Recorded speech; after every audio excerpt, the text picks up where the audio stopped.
नमस्कार दोस्तों, स्वागत है आपका मेरे साथ देश की बात करने। दोस्तों, आज फिर अपने दिवंगत प्रधानमंत्री आदरणीय मनमोहन सिंह जी के बारे में बात करेंगे। कल तक ये शोर हो रहा था कि बीजेपी ने ये नहीं किया, वो नहीं किया, जमीन नहीं दी, आदि आदि इत्यादि। और बीजेपी कहीं ना कहीं बैक पर नजर आ रही है और फ्रंट फुट पर खेल रही थी कांग्रेस। कहने में आ रहा था कि जो सब वाहन था उसके साथ में राहुल गांधी जी बैठे हुए थे दिवंगत प्रधानमंत्री के साथ, और वो रो भी रहे थे कि हम यहाँ तक कहा है। क्योंकि उन्होंने ये भी कहा कि प्रधानमंत्री आदरणीय मनमोहन सिंह जी उनको अपने पुत्र की तरह मानते थे, लेकिन बीजेपी ने कुछ भी इंतजाम नहीं किए थे उनके लिए, ना ही उनकी समाधि के लिए कोई स्थान दिया था। और ये भी कहा था कांग्रेस ने कम्बोज घाट पर जो कैमरे थे वो अमित शाह जी और प्रधानमंत्री मोदी जी की तरफ थे, जहाँ पर राहुल गांधी बैठे हुए थे। पहली बात तो ये कि राहुल गांधी को बैठने के लिए वहां कुर्सी तक नहीं थी। दूसरा कि जहां पर वो बैठे हुए थे, जहां या खड़े हुए थे, वहां की उनकी तरफ में कैमरा कभी नहीं गया। एक इशू ये रहा। अभी हुआ क्या कि जहां कल तक ये बात चल पार्टी जब जहां बीजेपी को घेर रही थी, मौजूदा सरकार को घेर रही थी, अब ये दाव कांग्रेस के लिए ही उल्टा पड़ा। कारण कारण ये कि कल राहुल गांधी जी विदेश चले, पूरा देश 7 दिन के शोक के अंदर है। जितने भी सरकार की योजनाएं हैं, जितने भी प्रोग्राम्स थे, जितने भी प्रधानमंत्री के प्रोग्राम थे, जितने भी बाकी नेताओं के प्रोग्राम थे, सारे कैंसिल कर दिए, other than Kerala state. Kerala के अंदर में वो जो प्रोग्राम पहले से वो निश्चित है वो चल रहे हैं।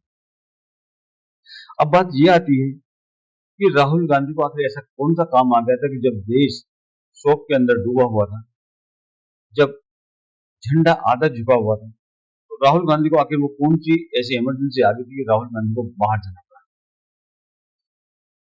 राहुल गांधी व्यक्तिगत रूप से कुछ भी करें, हमें किसी को कुछ नहीं लेना, लेकिन वो इस देश के लीडर ऑफ अपोजिशन है, एक संवैधानिक पद पर वो है। अगर वो अचानक कहीं जाते हैं तो उनको ये चीज बतानी चाहिए। ये हर एक किसी का हक है कि ये वो जाने कि इस देश का लीडर ऑफ अपोजिशन कहाँ जा रहा है। ये नहीं कि जब मर्जी हो जहां मर्जी हो मुंह उठा के चल जाए, ये नहीं।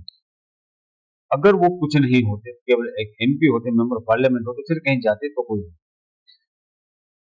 वो ना तो किसी सिक्योरिटी को बताते, ना किसी को बताते, खुद ही जब मर्जी होते वो चल देते। अब वो बाप बेटे का रिश्ता कहाँ गया, जिसकी वो दुहाई दे रहे थे कि मैं मेरे लिए तो वो पिता समान थे, या ये था, आदि आदि इत्यादि। अब आखिर क्या हुआ, राहुल गांधी इस तरह से एक साथ चले। ये कांग्रेस सिर्फ इस टाइप के ड्रामे दिखाती है और कुछ नहीं। इनको मौका चाहिए किसी भी तरीके से इस सरकार को घेरे।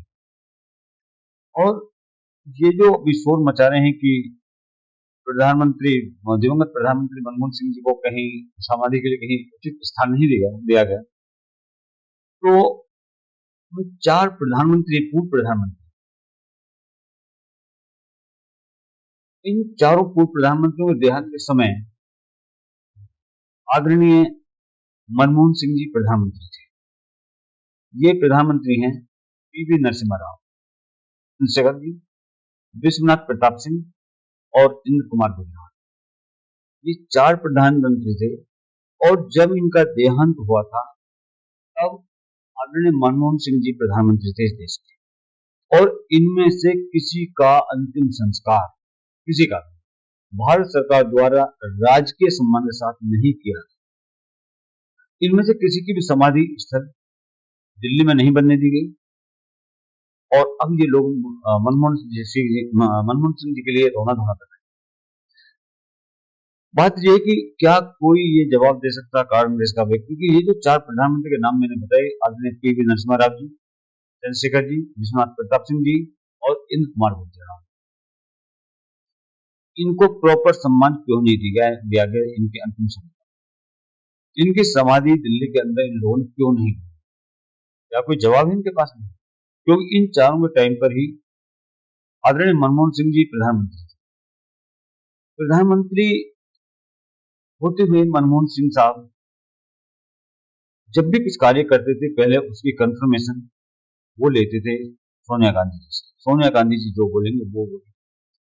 और यही कुछ वाकया प्रधानमंत्री पीवी नरसिम्हा राव सिंह जी के साथ में रहा, लेकिन उन्होंने बाद के जो 2 ढाई साल थे उनमें अपने वर्किंग स्टाइल को चेंज किया और सोनिया जी को साइड कर दिया, क्योंकि जब नरसिम्हा राव जी प्रधानमंत्री थे उस टाइम सोनिया गांधी ना तो प्राइमरी सदस्य थे कांग्रेस की, ना अध्यक्षा थी, ना ही किसी कार्यकारिणी के, इसलिए नरसिम्हा राव जी ने आधे कार्यकाल के बाद अपने आप को साइड कर लिया। और ये उसी का ही परिणाम था कि आदरणीय नरसिम्हा राव जी के पार्थिव शरीर को इन्होंने अपने दिल्ली के कांग्रेस कार्यालय में नहीं आने दिया। ये तो एक ही हो रहा है। तो अब मैं आपको कुछ तस्वीरें दिखाता हूँ। ये तस्वीरें इसलिए भी दिखानी जरूरी है कि ये कांग्रेस जो आज अपने आप को बहुत पाक साफ दिखा रही है, ये हमेशा इस देश के विरोध में रही। आपने सुना होगा जॉर्ज सोरोस का जो मामला है वो बड़ा खतरनाक होता जा रहा है, क्योंकि राहुल गांधी ने लोकसभा अध्यक्ष ओम बिरला जी से उनकी मां सोनिया गांधी और खुद पर लगाए गए जॉर्ज सोरोस के साथ संबंधों के आरोपों के बारे में उन आरोपों को रिपोर्ट से हटाने का अनुरोध किया ओम बिरला जी से। उन्होंने वेणुगोपाल और जयराम रमेश के साथ लोकसभा अध्यक्ष ओम बिरला जी से मुलाकात की और उनसे अनुरोध किया कि उनके और उनकी मां के खिलाफ जो आरोप लगे हैं सोरोस के साथ में, गहरे राज्य के साथ के जो संबंध उनके साथ लगे हैं, डीप स्टेट वाले, और जो ओसीसी आरपी के साथ उनके आरोप जो लगाए गए हैं वो उनके संबंधों के जो आरोप हैं वो उनको हटा दिया जाए लोकसभा के कार्यालय से। लेकिन स्पीकर महोदय ने उनके अनुरोध को बिल्कुल खारिज कर दिया कि नहीं, ये नहीं होगा।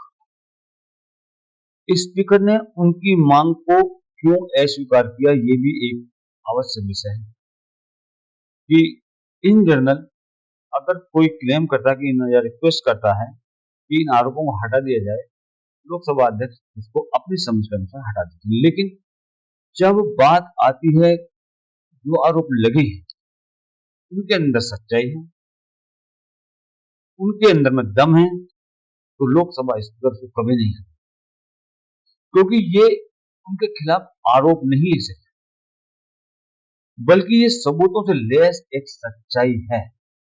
ये आरोप जो लगे सबूतों के साथ में लगाए।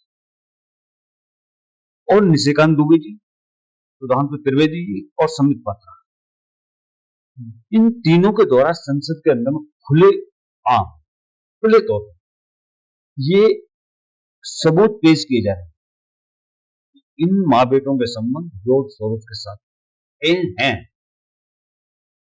और याद रखिए जो तीनों नाम मैंने आपको बताए, निशिकांत दुबे जी, संबित पात्रा जी और सुधांशु त्रिवेदी, ये तीनों के तीनों सभी मौजूदा सांसद हैं।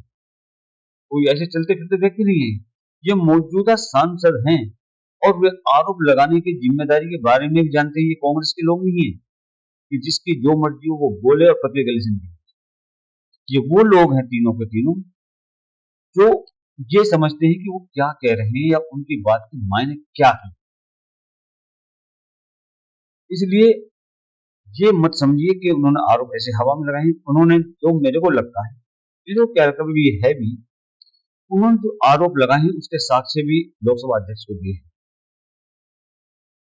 अब राहुल और उनकी इटालियन मां को रंगे हाथों जब पकड़ा जाता है तो ये सबूत है, साथ फोटोग्राफ्स हैं साथ में।